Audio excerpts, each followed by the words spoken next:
초대교회는 기독교의 역사 속에서 가장 이상적인 롤모델로 손꼽힙니다. 종교개혁 시기에도 이 초대교회를 본받으려고 하는 노력이 있었습니다. 성경에 기록될 만큼이나 초대교회에 대한 기대는 대단합니다. 초대교회는 곧 성경적인 교회라는 어느 정도의 공식이 우리에게 있습니다. 오늘날 성경적인 교회를 세우려고 하는 성도들은 당연하게도 초대교회로 돌아가자라는 구호를 사용합니다. 그만큼 초대교회라고 해서 완벽한 교회는 아닙니다. 성경에 기록되었다고 하지만 초대교회 역시도 흠이 있었고 부족한 점도 많았습니다. 새로운 언약 위에 세워진 이 교회는 제도적으로도 미약한 부분들이 많았습니다. 새롭게 신자가 된 사람들도 이 교회의 문화가 익숙하지 않아서 크고 작은 문제들이 잇따랐습니다. 그리고 별로 길지도 않은 이 초대교회 기간 안에서 이미 변질된 교회들도 생겨났습니다. 요한계시록에 기록된 이 7교회들 중에서 몇몇 교회들은 심각한 책망을 받기도 했습니다. 모든 교회들의 롤모델로 자리할 만큼이나 이상적인 모습의 초대교회는 영원할 것만 같았습니다. 그러나 이런 교회들 역시도 역사 속으로 사라지고 맙니다. 이제는 성경에 기록된 그 교회들은 존재하지 않습니다. 그때의 성도들은 이제 천상의 교회의 일원으로서 함께하고 있을 뿐입니다. 그렇다면 어차피 이 땅에서 오랫동안 지속될 수 없는 교회인데 굳이 초대교회와 같은 본을 본받을 필요가 있을까요? 성경적인 초대교회가 우리에게 정말로 의미가 있을까요?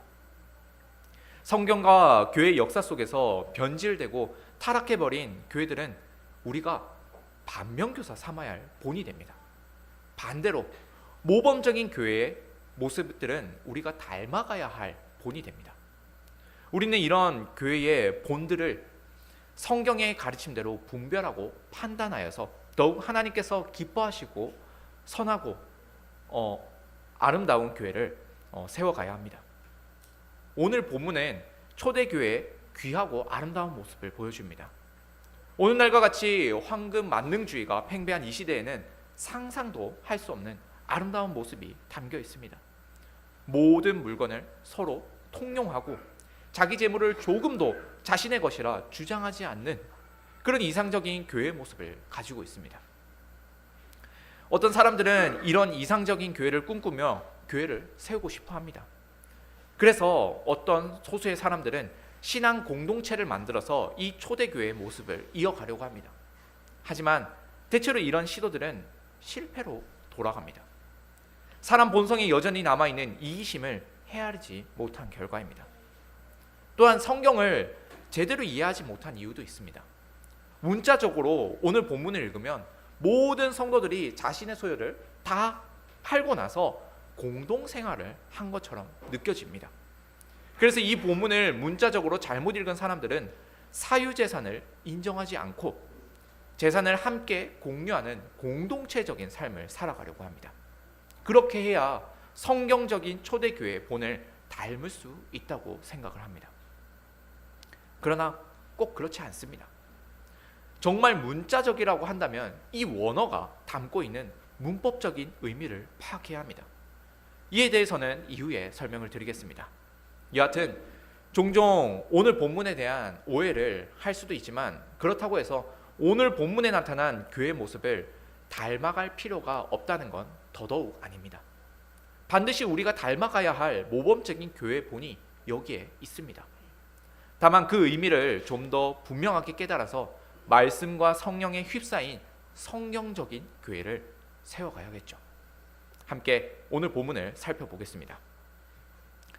앞서 베드로 사도와 요한 사도는 사내들인 공회로부터 더 이상 예수 그리스도의 복음을 전파하지 말라는 협박을 받았습니다. 베드로 사도는 성전 미문 앞에 앉아있는 안진뱅이를 일으켰습니다.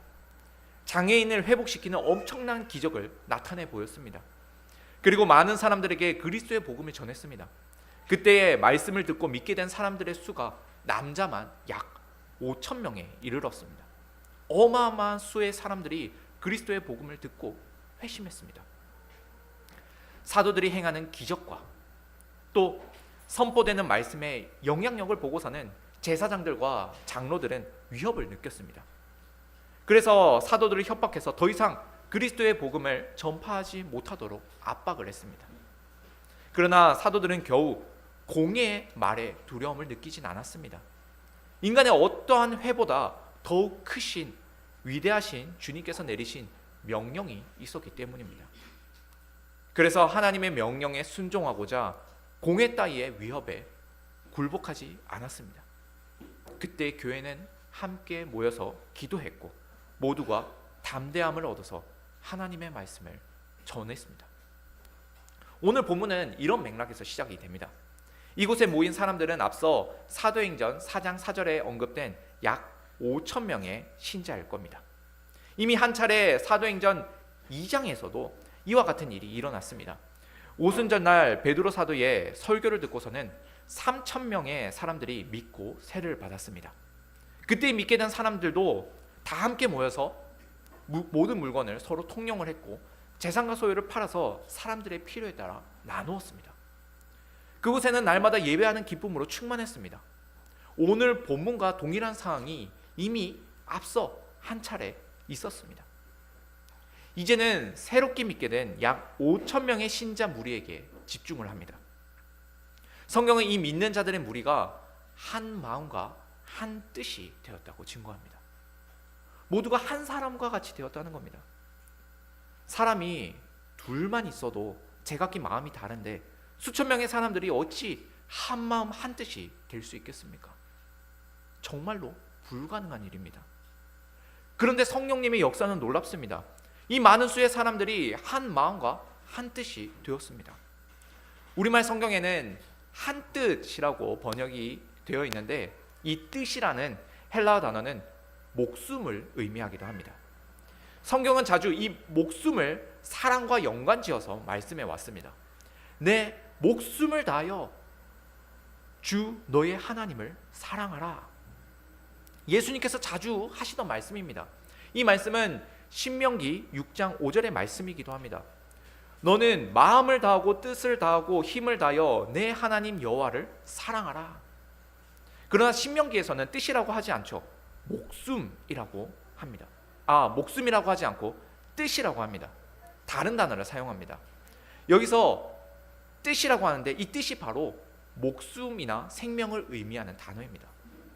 이처럼 뜻이라고 번역을 했지만 그 의미는 목숨과 같습니다.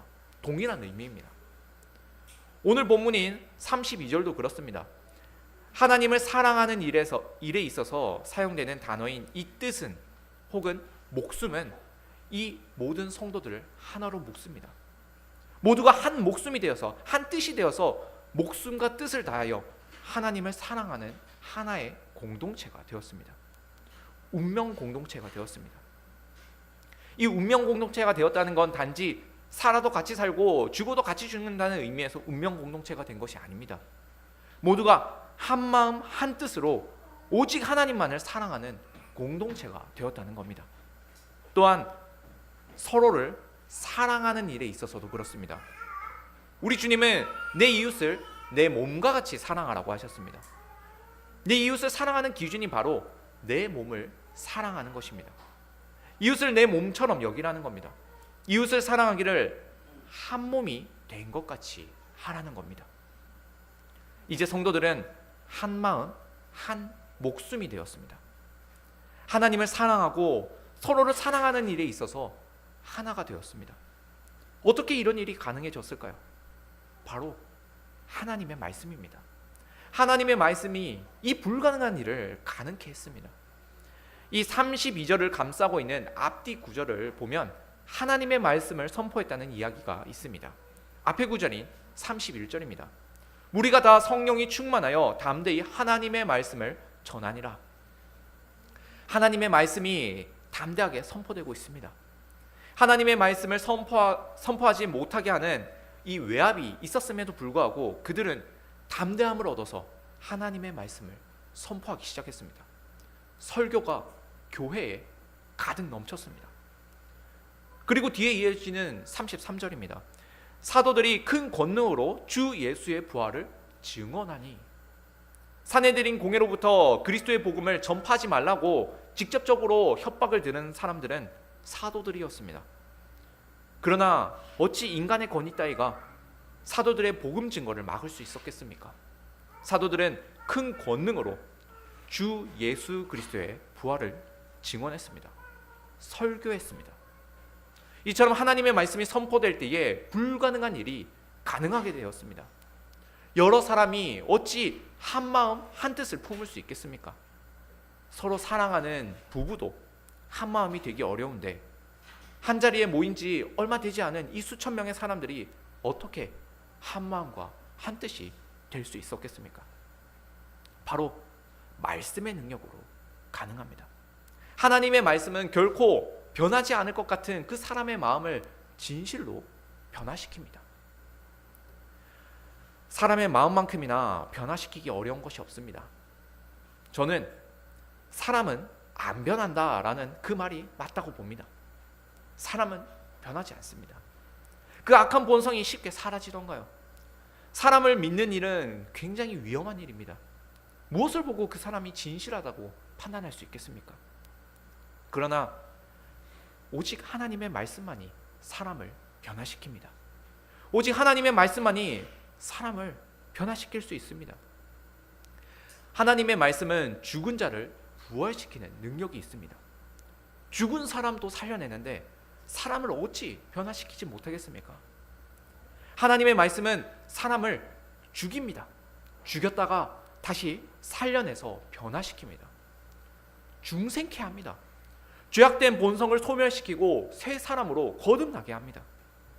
그렇지만 이런 기적은 오직 하나님의 말씀이 거룩하고 순수하게 선포되었을 때 가능한 일입니다.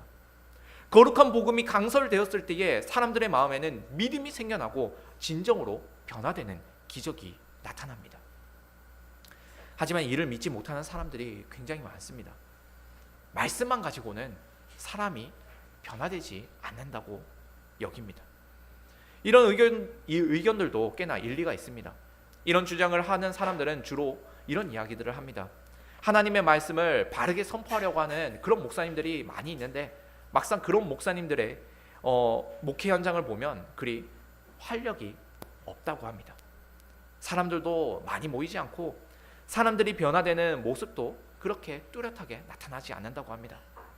차라리 그렇게 말씀을 연구할 시간에 교인들과 시간을 더 많이 보내고 다른 일들에 집중을 한다면 사람들이 오히려 좀 더 빨리 변화될 것이라고 여깁니다. 연구를 열심히 해서 설교를 하더라도 정작 그 설교가 사람들의 마음을 울리지 못한다면 별로 의미가 없다고 합니다. 이런 의견들이 충분히 이해되지 않습니까? 맞는 말입니다. 설교는 바르게 하지만 정작 그 말씀이 성도들의 삶에 아무런 유익을 주지 못한다면 그 설교가 정말 옳았는가 의심이 됩니다. 아무도 설교를 듣지 않는다면 한 주간의 노력은 물거품으로 날아가 버릴 겁니다. 그러나 이렇게 설교가 전부가 아니라고 주장하는 사람들이 빠지게 되는 심각한 오류가 있습니다. 이런 사람들은 설교가 전부가 아니라고 생각하기 때문에 설교보다는 다른 일들에 더 집중을 합니다. 찬양 사역에 더 집중을 한다거나 교인들과 만나는 일에 시간을 지나치게 많이 쓴다거나 또 다른 일들을 통해서 시간을 할애합니다. 물론 교회를 세우려고 하는 모든 노력들에는 다 의미가 있습니다. 다만 거룩한 복음의 강설만이 사람을 변화시킨다라는 믿음만큼은 결코 버려서는 안 됩니다. 그리스도의 말씀이 아니라면 절대로 사람은 변화될 수 없습니다. 믿음은 들음에서 나며 들음은 그리스도의 말씀으로 말미암습니다. 그리스도의 말씀 없이는 결코 믿음이 생겨날 수 없습니다. 사람이 회개하는 일은 일어나지 않습니다. 여전히 그리스도의 복음이 전부가 아니라고 여기는 사람들은 사람을 회심시키는 일보다는 사람들의 마음을 사로잡으려고 합니다. 시간을 함께 보내고 선물도 주고 밥도 같이 먹습니다. 그렇게 시간과 정성을 쏟다 보면 사람들이 좋아해 줄 것이고 교회 안에는 긍정적인 변화들로 변화가 일어날 것이라고 기대를 합니다. 물론 이런 사귐들도 꼭 필요합니다. 그러나 목양이란 사람들의 환심을 사는 일이 아닙니다. 목사의 말을 잘 따르게 하는 것이 목회가 아닙니다. 목사 역시도 대리인입니다. 주님의 양떼가 주님의 음성만을 따를 수 있게 목양하는 것이 목사의 직무입니다. 자신의 말을 따르게 하는 것이 아니라 주님의 말씀을 따를 수 있게 해야 합니다. 주님의 말씀에만 반응하는 그런 양들로 길러내야 합니다. 왜냐하면 이 양들은 우리 주님의 소유이니까요. 당연히 모든 직분자 역시도 주님의 양들입니다. 그러니 그분의 말씀에만 순종해서 직무를 온전히 감당해야 합니다. 사람이 떡으로만 살 것이 아니요 하나님의 입으로부터 나오는 모든 말씀으로 살 것이라고 주님께서 말씀하셨습니다. 떡으로 사람들의 환심을 살 수는 있겠지만 사람을 회심시키지는 못합니다. 사람을 진정으로 변화시키는 건 오직 하나님의 입으로부터 나오는 말씀입니다. 하나님의 말씀으로만 사람은 변화하고 건강하게 살찔 수 있는 그런 양이 될 수 있습니다. 따라서 말씀 사역자는 오직 하나님의 말씀으로만 사람이 변할 수 있다라는 그런 믿음을 가지고 목회해야 합니다. 설교해야 합니다. 그렇게 말씀을 철저하게 준비한 후에 성도들의 삶에 대해 깊이 고민도 하고 어떻게 해야 성도들이 이 설교를 더 잘 받아들일 수 있는지를 숙고해야 합니다. 성도들이 설교에 더 집중할 수 있게 하기 위해서 목사는 더 친근한 모습이 되기도 하고 또 때로는 꾸짖고 책망하는 모습이 되기도 합니다. 당연히 이런 과정에서 신망도 하고요. 이 모든 일은 결국 하나님의 말씀을 통해 성도들이 진정으로 변화되기 위함입니다. 사도들이 큰 권능으로 주 예수 그리스도의 부활을 증언했을 때에 무리에게 큰 은혜가 임했습니다. 그리스도의 부활이 설교되고 있을 때에 큰 은혜가 임했습니다. 이렇게 큰 은혜가 임했을 때에 사람들은 자신의 소유를 팔아 가난한 사람들을 구제하려고 했습니다. 한 마음과 한 뜻이 되어서 함께 하나님과 교회를 사랑하는 언약 공동체가 되었습니다. 은혜입니다. 하나님의 은혜입니다. 이건 사람의 호의가 아닙니다. 사람의 호의로는 순간적인 환심을 살 수 있겠지만 사람을 완전히 변화시킬 수 없습니다. 사람을 완전히 변화시키는 건 하나님의 은혜입니다. 하나님의 은혜는 죽어있던 자를 살려서 천국 백성이 되게 하는 어마어마한 기적을 일으킵니다. 바로 하나님의 말씀이 거룩하고 순수하게 강설될 때에 하나님의 은혜가 충만하게 임합니다. 우리 모두에게 이 믿음이 있어야 합니다. 직분자들은 성경적이고 거룩한 복음이 이 강단에서 설교될 수 있도록 전념을 하고 또 성도들은 그런 설교를 듣고 순종하기 위해서 집중을 해야 합니다. 하나님의 말씀에 대한 강력한 신뢰가 있을 때에 하나님은 말씀대로 그리고 약속대로 그 교회를 인도해 가실 겁니다. 성도들은 말씀의 은혜로 말미암아 한 마음과 한 뜻이 되었습니다. 이렇게 한 몸 된 교회에게 나타난 엄청난 변화가 있습니다. 그건 구제입니다. 사람들은 자신이 가지고 있던 밭과 집을 팔아서 그 판 것의 값을 사도들에게 주었습니다. 그리고 사도들은 이 재물을 각 사람의 필요에 따라 나누어 주었습니다. 어떤 사람들은 이 내용을 보고서는 공산주의와 같은 어떤 사회 제도가 아니면 교회 제도가 교회의 이상적인 모습이라고 오해를 합니다. 당연히 아닙니다. 게다가 이 이야기가 사유재산을 금지하는 그런 말씀이라고 하는 것도 더더욱 아닙니다. 사도들은 억지로 사람들에게 그들의 밭과 집을 팔라고 하지 않았습니다. 성도들은 자발적이고 기꺼운 마음으로 자신의 소유를 팔아서 사람들을 위해서 사용했습니다. 헬라어 문법에 그 증거가 나타납니다. 모든 사람들이 다 전부 자신의 재산을 팔아서 그 재화를 공동 소유한 것이 아닙니다. 그나마 그 중에서 밭이나 집을 가지고 있었던 사람들만이 그렇게 했습니다. 당연히 그렇겠죠. 그것도 자발적인 마음으로 그렇게 했습니다. 그들이 재산을 팔아서 가지고 왔다라고 하는 이 헬라어 동사는 미완료 시제입니다. 이런 일이 한 번에 다 이루어진 것이 아니라 점차적으로 이루어졌다는 겁니다. 그리고 모두가 다 똑같이 행한 것도 아니고 일부가 그렇게 했기 때문에 미완료 시제를 사용했습니다. 그것도 필요에 따라서 했다고 성경은 기록하고 있습니다. 그래서 이 본문을 근거로 해서 재산의 사유화를 금지할 수 없습니다. 공동생활만이 성경적이라고 할 수도 없죠. 만일 전부 다 팔아버리고 공동생활을 했다면 과거 시제를 사용했을 겁니다. 또한 성도들이 밭이나 집을 팔기는 했지만 그건 가난한 사람들을 돕기 위한 일이었습니다. 모두에게 똑같이 공동분배를 한 것이 아닙니다. 가난하고 궁핍한 사람들을 돕기 위해서 그들의 필요에 따라 나누어 주었습니다. 굳이 궁핍하지도 않은 사람에게는 구제가 필요 없습니다. 생각해보면 이렇게 가난한 자를 돕는 일은 꼭 초대교회에만 있었던 독특하고 새로운 일은 아니었습니다. 이미 구약교회 안에서도 늘 가난한 사람들을 도울 것을 명하고 있었습니다. 고아와 과부와 나그네를 돕는 일은 구약교회가 당연히 해야 할 의무였습니다. 신명기 14장 29절입니다. 너희 중에 분깃이나 기업이 없는 레위인과 내 성중에 거류하는 객과 및 고아와 과부들이 와서 먹고 배부르게 하라. 그리하면 내 하나님 여호와께서 내 손으로 하는 범사에 내게 복을 주시리라. 사람들은 가난을 없앨 수 있는 획기적인 정책이나 제도를 바랍니다. 그렇지만 그런 대단한 사회제도는 없습니다. 사람이 살아가는 사회에서는 필연적으로 이 가난이 생길 수밖에 없습니다. 부주의로 인해서 재산을 다 잃어버릴 수도 있고, 능력이 부족해서 재산을 모으지 못할 수도 있고, 또 누군가에게 사기나 강도를 당해서 모든 재산을 다 잃어버릴 수도 있습니다.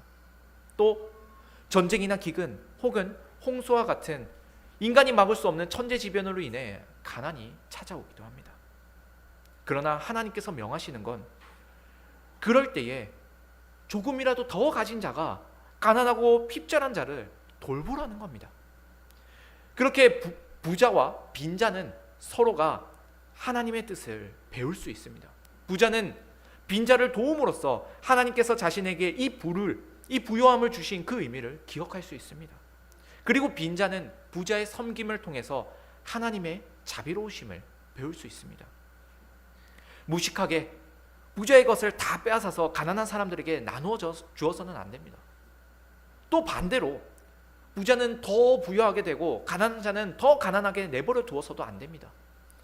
부자의 부유함이 당연하고 가난한 자의 가난이 당연하지 않습니다. 상대의 약함을 채워주려고 자발적이고도 기꺼운 마음으로 도와주려는 그런 마음이 있어야 합니다. 그런 의미에서 저는 공산주의도 자본주의도 하나님 나라의 법과 꼭 어울린다고 생각하지 않습니다. 세상의 그 어떠한 법과 제도도 인간의 죄악됨을 완전히 억누를 수는 없습니다. 결국 내가 더 가지고 싶고 내가 더 누리고 싶고 내가 더 쉬고 싶은 것이 인간 모두에게 있는 이기적인 욕망입니다. 이런 마음은 어떤 세상 속에서도 발현될 수밖에 없습니다. 하지만 하나님 나라는 다릅니다. 죄악된 본성이 아니라 약한 자를 위로하고자 하는 그 긍휼한 마음이 생겨납니다. 도대체 누구에게 이런 긍휼한 마음이 생길 수 있겠습니까? 바로 하나님의 말씀을 듣고 은혜를 받은 사람만이, 그런 사람에게만 그런 마음이 생겨납니다. 이처럼 은혜가 하나님 나라를 다스리는 통치 원리가 됩니다. 하나님 나라의 통치 원리인 은혜는 가난한 자, 병든 자, 연약한 자를 돕는 구제의 사역이 넘쳐나게 만듭니다. 성도 안에 긍휼히 여기는 마음을 샘솟게 만듭니다. 자신의 소유를 팔아 궁핍한 사람을 구제하는 일은 꼭 초대교회만이 행했던 특별한 일은 아니었습니다. 하나님의 교회라면 어떤 시대에나 당연히 행할 수밖에 없는 당연한 사역입니다. 다시 말씀드리지만 오늘 본문은 사유재산을 금하고 재산의 공동분배를 가르치지 않습니다.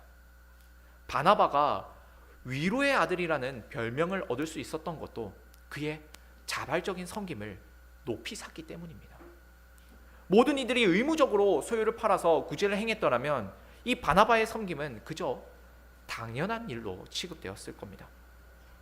그리고 이후에 아나니아와 삽비라의 경우도 그렇습니다. 그 부부는 자신들도 바나바처럼 칭송받기를 원했습니다. 하지만 그들은 갑자기 생겨난 욕심으로 인해서 교회에 자신들의 재산을 다 드리기가 아까웠습니다. 그래서 성령님을 속이는 망령된 짓을 했습니다. 아무도 그들에게 재산을 전부 다 갖다 바치라고 하지 않았습니다. 자신들이 자발적으로 하겠다고 했습니다. 그래 놓고는 재물이 아까워서 거짓말을 했습니다. 그들의 행동만 봐도 초대교회 안에는 여전히 사유재산을 가진 사람들이 많았다는 것을 증거합니다. 또한 사도행전 12장 12절을 보면 마가 요한의 어머니의 집에 여러 사람들이 모여서 기도를 했다고 합니다. 만약 초대교회의 모든 성도들이 사유재산을 다 팔고 공동생활을 했더라면 마가의 어머니의 집도 없었어야 합니다. 그런데 그렇지 않죠. 성경은 이렇게 사유재산을 갖는 것에 대해서 절대 부정하지 않습니다. 사유재산을 충분히 가지라고 합니다. 다만 그 재물을 가난하고 연약한 자를 위해 사용하라고 명령합니다. 그것도 기껏고도 자발적인 마음으로요. 성경은 성도에게 그런 긍휼한 마음이 있기를 가르칩니다. 당연히 사유재산을 가질 수 있습니다.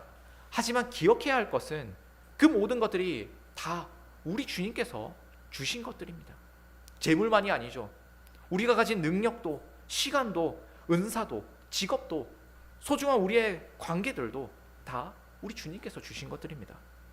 우리는 주님께서 우리에게 주신 그 모든 것들을 우리 주님과 교회를 위하여 사용할 수 있어야 합니다.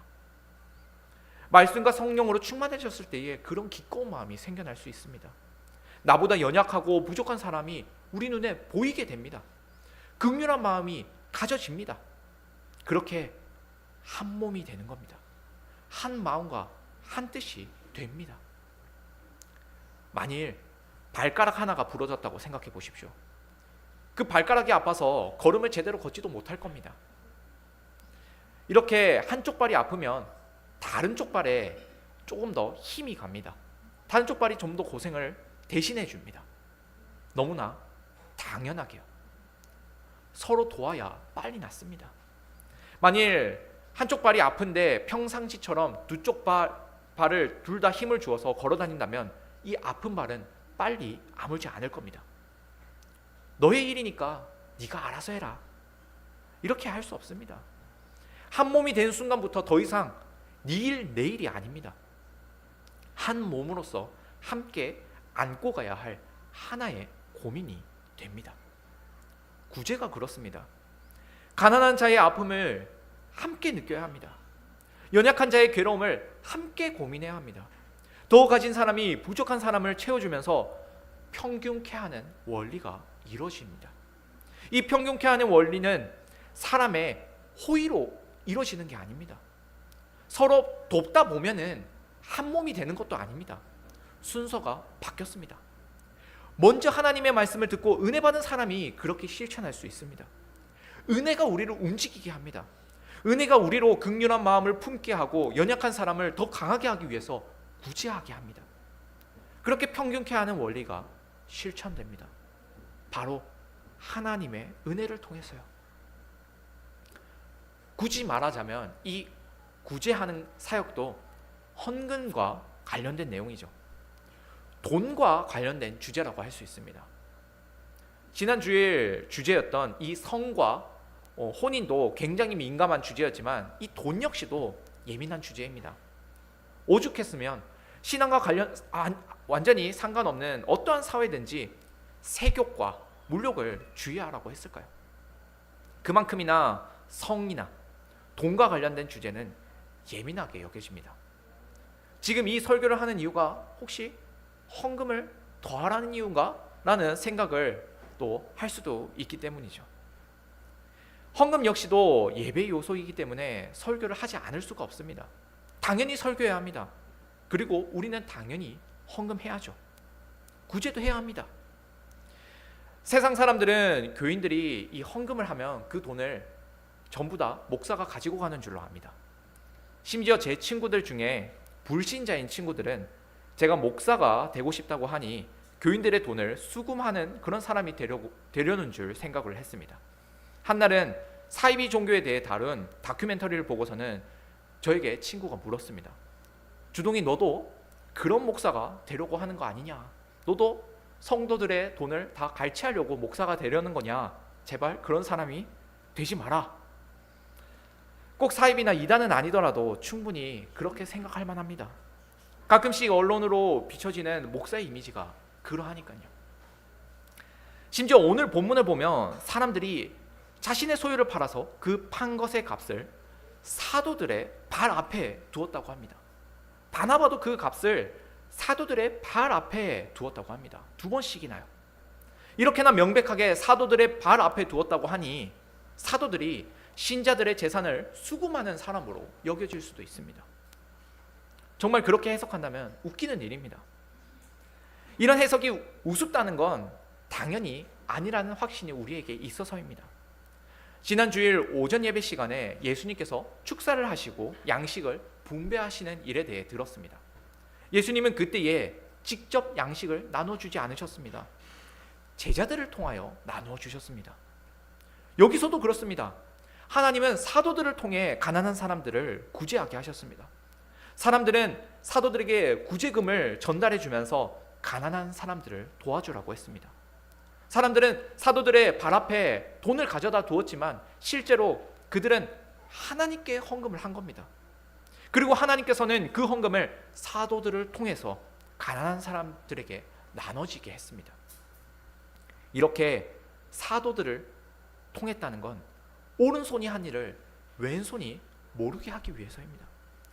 만일 구제가 개인과 개인 간에 이루어졌더라면 도움을 받은 사람은 자신에게 도움을 준 사람에게만 고마워했을 겁니다.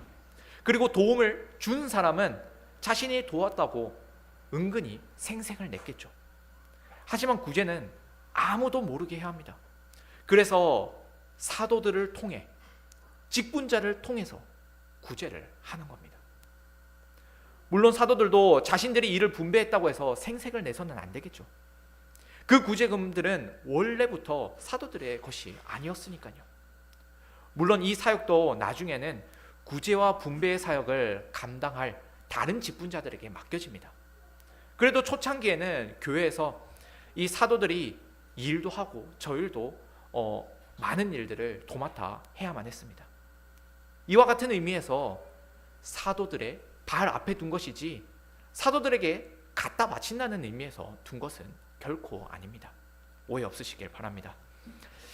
많은 성도들이 자신의 재산을 팔아서 가난한 이웃을 위해 구제했습니다.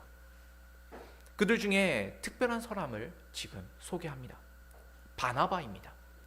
성경은 갑자기 바나바를 소개합니다. 아마도 앞으로 그가 중요한 역할을 감당하게 될 것을 예고하는 이유이기도 합니다.